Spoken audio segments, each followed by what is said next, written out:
भारत और बांग्लादेश के बीच करीब 4000 किलोमीटर लंबी सीमा सिर्फ दो देशों को अलग नहीं करती, बल्कि यह सुरक्षा, अवैध प्रवासी, तस्करी और कूटनीतिक चुनौतियों की एक जटिल और कठिन कहानी भी बयां करती है।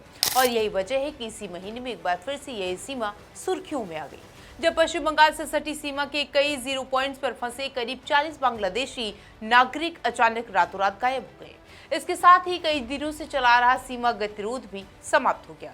कहानी शुरू होती है पश्चिम बंगाल के कूच बिहार जिले से, या फिर यूं कहें कि इसके इलाके से। बॉर्डर के पिलर नंबर 134 के पास कुछ लोग नो मैंस लैंड में फंसे हुए थे।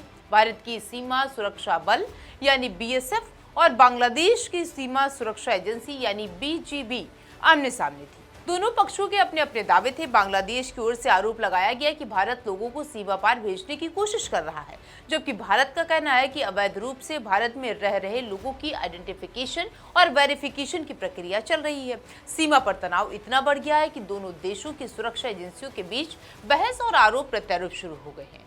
बीएसएफ ने इस मुद्दे को सुलझाने के लिए फ्लैग मीटिंग का प्रस्ताव रखा था, लेकिन हालात सामान्य होने से समय नहीं लगा और फिर अचानक शनिवार सुबह जब सुरक्षा बलों ने इलाके का जायजा लिया तो जीरो पॉइंट पर मौजूद लोग वहां नहीं थे।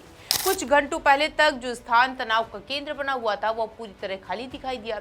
लेकिन ये सिर्फ 40 लोगों की कहानी नहीं है, ये उस बड़े विवाद का हिस्सा है जो पिछले कई वर्षों से भारत और बांग्लादेश के रिश्तों में एक संवेदनशील मुद्दा बना हुआ है।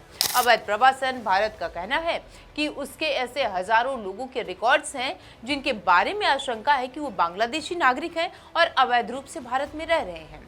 हाल ही में भारत ने बांग्लादेश को 2860 से अधिक संदिग्ध बांग्लादेशी नागरिकों की सूची सौंपकर उसके लिए सिटीजनशिप वेरीफाइड करने का अनुरोध किया था। भारतीय विदेश मंत्रालय का यह भी कहना है कि सत्यापन पूरा होने के बाद की कहानी जो है कानूनी प्रक्रिया के तहत उन्हें वापस भेजा जा सकेगा।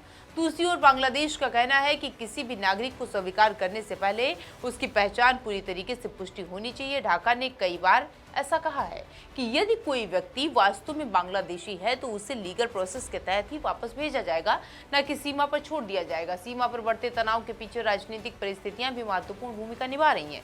पश्चिम बंगाल और असम में अवैध प्रवासियों की पहचान और उनके खिलाफ कार्रवाई तेज हुई है। विभिन्न रिपोर्ट्स बताती हैं कि कई संदिग्ध लोगों को हिरासत केंद्रों में रखा गया है और वेरिफिकेशन की प्रक्रिया जारी है।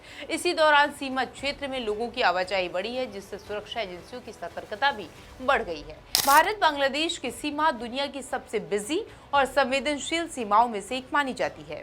यहाँ नदी, खेत, गांव, घने आबादी और इलाके सीमा को कॉम्प्लिकेटेड बना देते हैं।